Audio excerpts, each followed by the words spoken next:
got 25 minutes. We got to go. Hey, everyone. Happy Wednesday. Happy Wednesday, guys. Hump day. Hump day indeed.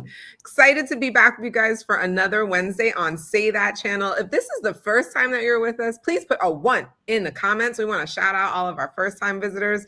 And for all of those who are part of Say That Nation, go ahead and put a 2 in the chat. We want to shout out Say That Nation as well.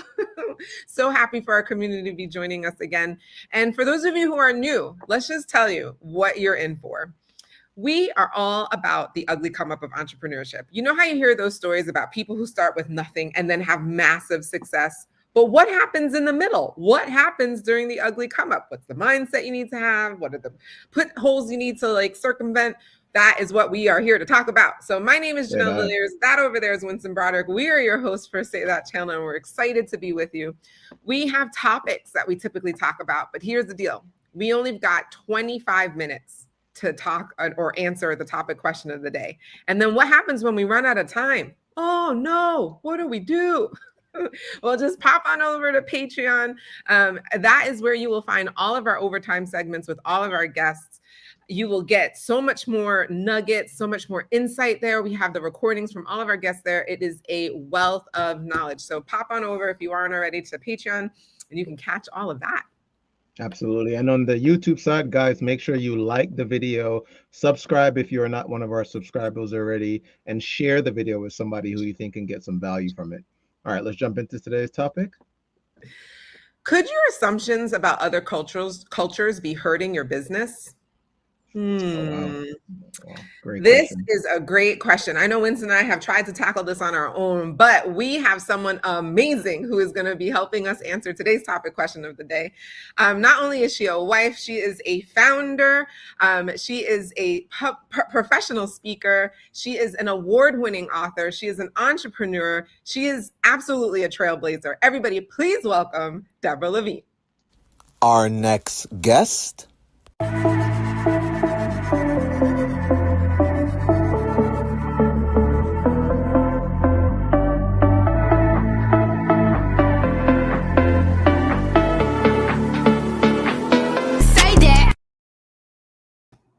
There she is. Welcome in, Deborah. Oh, thank you for having me. It's wonderful. Absolutely. Well, for those who are unfamiliar with your journey, please let us know a little bit about your entrepreneurship journey and how you got where you are today. I would love to. I guess I'll start with the fact that my family were entrepreneurs. Having immigrated from the Russia area to America, and then down the coast and over to Bermuda. And my great-grandfather and grandfather founded one of their first mini malls, right? Okay. And brought in refrigeration and cash registers, and they just had the greatest time. They didn't have a lot of education, but they had creativity and they had courage, right? And it was part of who I grew up with. That was it, right? Okay. So my grandfather was one of the first realtors on the island and built his own house. It was the first split level on the house. Oh, wow. On the island. And I was so disappointed when my father, who was U.S. military intelligence officer during World War II, wanted to bring us to America to be in a full Jewish community. And so you go from Bermuda to Long Island, New York. Right now, you got to really think in different terms. And I was only 7 or 8, and I sounded the way I should, like the Queen of England.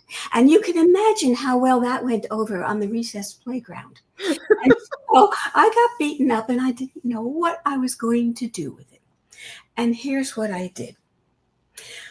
Instead of giving up, I took a huge cardboard box, put it out on the sidewalk in front of the house with a sign that said, "Learn how to speak proper English here."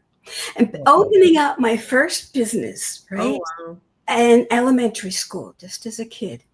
My parents never stopped me. They never said anything, except for the one time when I got angry at one of the young people on block who couldn't seem to understand what I was saying. And she said, that young lady is intellectually disabled. You have to allow for that. And understanding the differences in the world became very key to who I was. I didn't know at the time that she had been a pioneer in special education in the 1940s. But you absorb this kind of thing. So then when I was out in the world, a little older, right, I loved everything that was different and went out of my way to meet them. That's what I did when I was in high school. And my father took me to all different kinds of music and dance. I was a dancer. I played the violin. I loved the arts. And when I went off to college, Radcliffe, Harvard, right, I met all kinds of different people. And I insisted on walking over to Harvard Divinity School and taking classes, not knowing that a freshman couldn't do that. Too bad, right? So it's a history of being a pioneer. Yeah. Instead of just a lone wolf, a pioneer, a trailblazer. Trailblazer, that's right. There you go. Right. And when I told the dean, when she said, what are you going to major in? And I said, I'd like to major in world history. She said, world religions. She said, I'm sorry, but there isn't a major like that. It didn't exist. And I said to her, well, that's all right. I would be happy to help you create it. Oh, wow. Yeah, that went over well. She said, we took you because you were so interesting into our freshman class. But now that you're here, you're going to major in English or economics like everybody else. Did I? Yeah. I was the first class to major in something called folklore and mythology, the science of storytelling, who I am. Right. So unfortunately, I got sick. I had to take time off. I finished my degree at New York University in Greenwich Village in the 1960s. If you have any understanding of what the hippie world was like back then, you'll know that going from Ivy League to hippiedom, Greenwich Village was another cultural transition. I can imagine. Yeah. Yeah. But the beauty of this is you learn that you have to reshape your thinking, your brain, to be able to adapt and live in a different culture and talk to people. And yes, sometimes I got into trouble, but then that's who I was anyway. But and eventually I had to get a job. I was a secretary, a gal Friday, they call them. But eventually I couldn't stand it anymore, and I created my own business. Say that. And what was it? It was a dance studio for beginners, but it was located in a school for the deaf in Cincinnati. Wow. And I learned how to do sign language, write grants so that I could help these young students get the kind of equipment and costumes. And I had them go on stage. I just created stuff, and it was just a joy. And I should have sent you a picture of that, but I will. Of being on stage with these wonderful students and me a little bit pregnant. They called it fat until I explained to them, with a baby, and they all ran up and hugged my tummy. So it was just a joy. Having said that, right, I needed to earn a living differently when we moved to Chicago, and I finished my urban planning degree. Now, I designed it for arts and culture. It didn't exist at the time, that particular focus. Mm. So you create it, and I Yeah. did, right? I became the American Planning Associate Student of the Year. Fine. But it was hard to get a job because I was so ahead of the curve. So That's I exciting. had to think, what was I going to do? I started to write. Mm. And I got a fellowship out in California to write about Baroque dance, which was one of my greatest fascinations, right? And I published it, my first article, in the Dance History Journal, American Dance History Journal. And I happened to meet, when I was in California, the choreographer for the Chicago City Ballet. And she hired me to be to be their fundraiser. So I have had an opportunity to use the contacts, the people that I've met along the way, right, to go further into the world. And that particular job was one of the most fascinating, in part because the Chicago City Ballet had been funded by a certain bank, which had gone cattywampus, upside down, and so did the ballet thing. And they wanted me to be head of the entire ballet so that, I could take the shots for it. And my father, who was an entrepreneur at this point, he said, "Get the heck out of there." Yes, sir.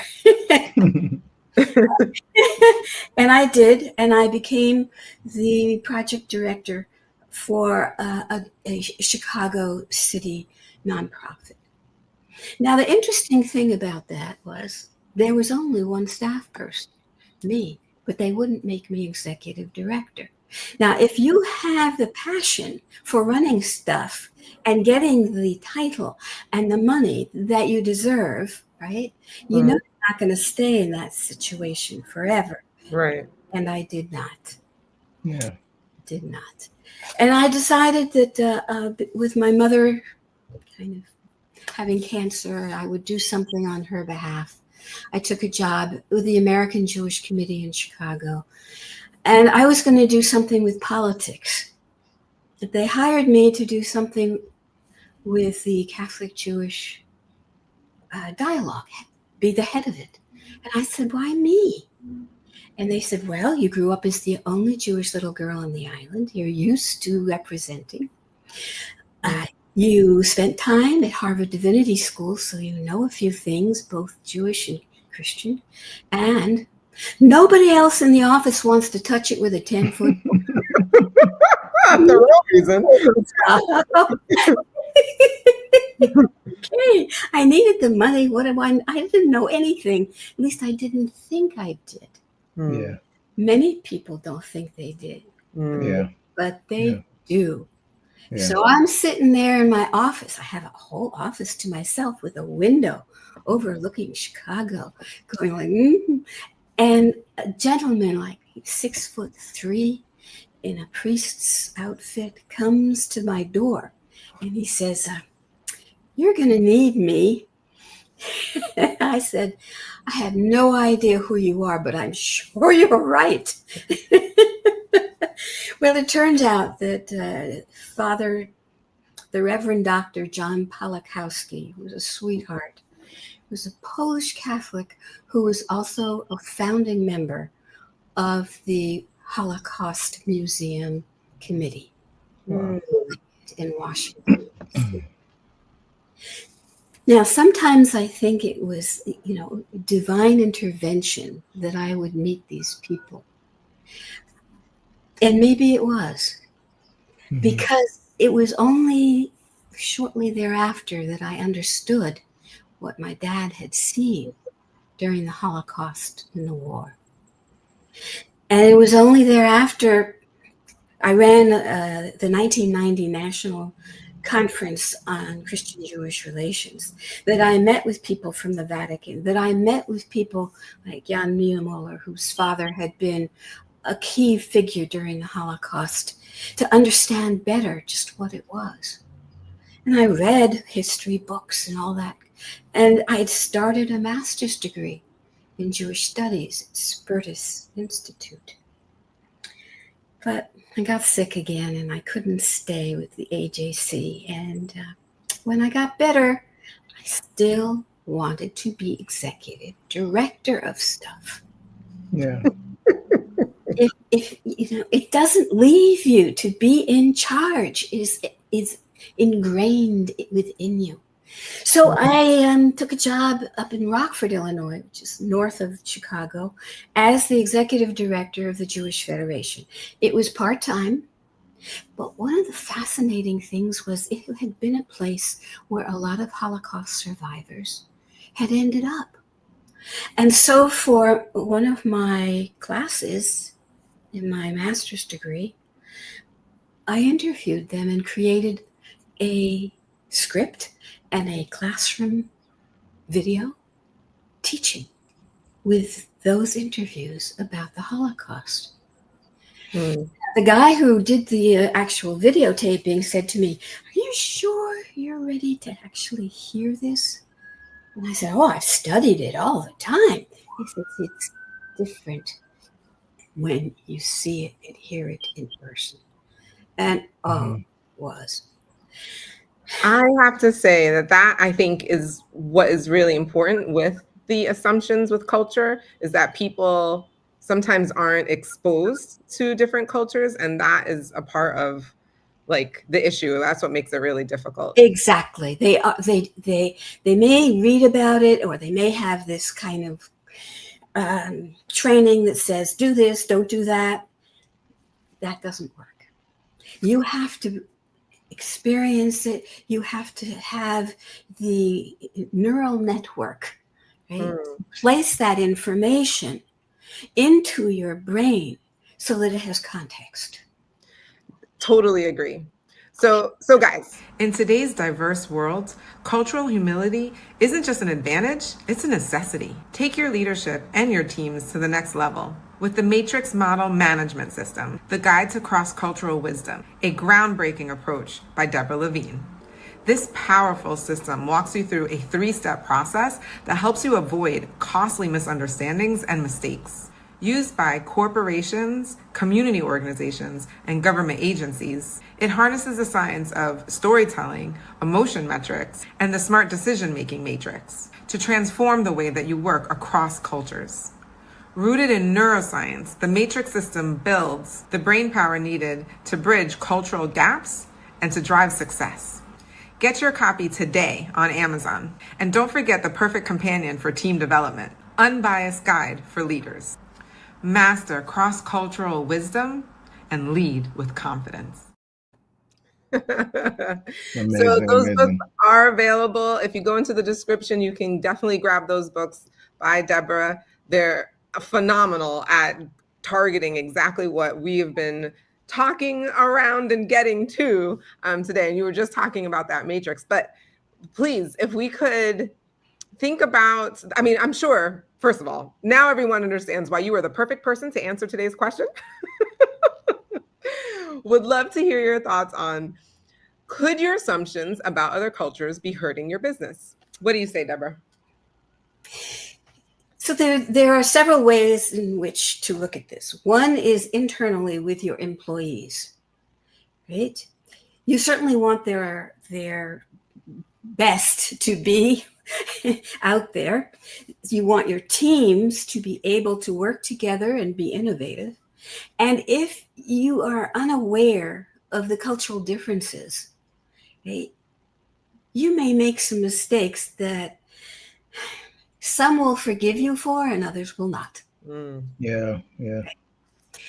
Now, I'm not saying that you're going to go out of your way to be negative. Most of these mistakes come from ignorance. good intentions, but ignorance. Mm-hmm. And that's where cultural competence comes in. And people use that word a lot. You know, you should study this and study that. Well, yes, that's true. But the ability to use that information, to understand what people are saying, and then to apply emotional intelligence to it is key. Mm-hmm. Mm. If you have no emotional intelligence, it's just bullet points, Mm. you know? And a lot of folks, you know, think that the more bullet points they have, the more they know. But the reality is, it doesn't mean that much. I'm not Yeah. saying it doesn't mean anything, but the reality is it has no context. It doesn't have the emotional behind it. And eventually, what that means is your decisions, right, are not going to reflect that emotional intelligence. Mm. And then you're going to wonder, you know, why are my employees complaining all the time? Why are they leaving? Mm-hmm. Why are they just not answering my calls? Oh. Yeah. And the reason is, right, somehow you have given them the idea that you don't care. Now, Mm. maybe you do. But when you are not able, right, to cross cultural borders successfully, right, you're stopped at those borders, right? And they're not going to help you across. Now, when you apply all that to externally to, right, your audience, your clientele, right, and you alienate them by very simple misunderstandings. For example, you don't pay attention to the calendars and the different calendars culturally and religiously. Wow, great point. Mm-hmm. And so you plan things on dates, right? People are going to think you're an idiot. Yeah. Now, no one's going to plan something on Christmas Mm. because it's a federal holiday. Mm-hmm. But there are multitudes of Yeah. holidays that Yeah. mean things to people that are not going to be federal. Mm-hmm. And that's a very basic cultural competence issue.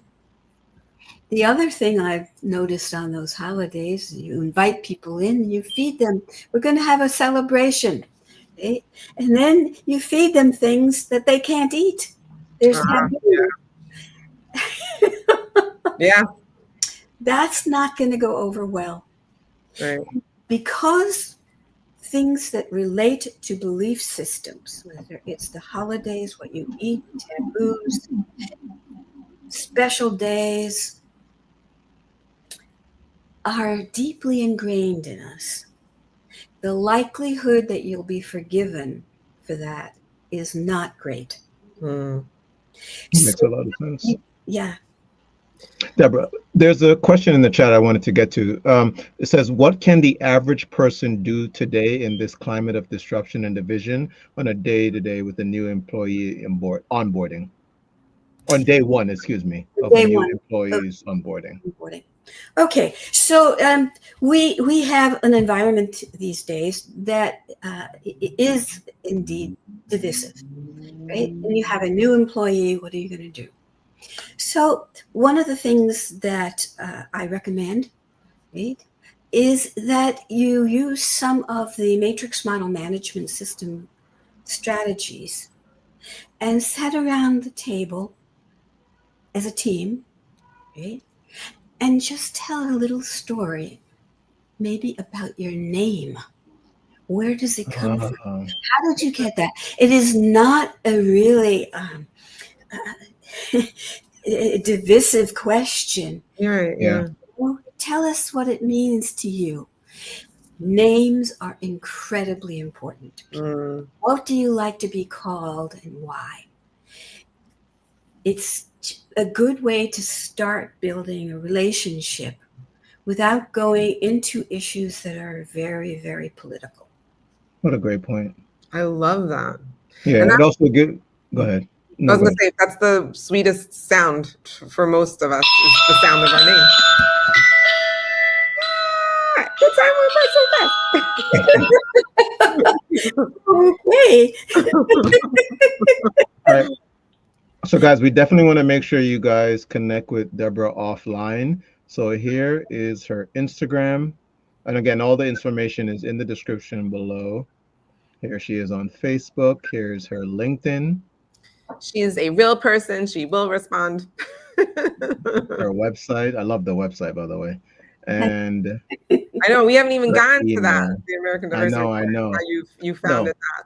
It's Yes. amazing. And that's what we'll in overtime we will continue the conversation there, because I am very interested in understanding, how did you transform much of these ideas in that journey and took it to the point of actually creating your own company. So we'll have the rest of that in overtime. Go ahead, If Jay. you got value from what you heard so far with Deborah, please put a V in the chat. Let us know.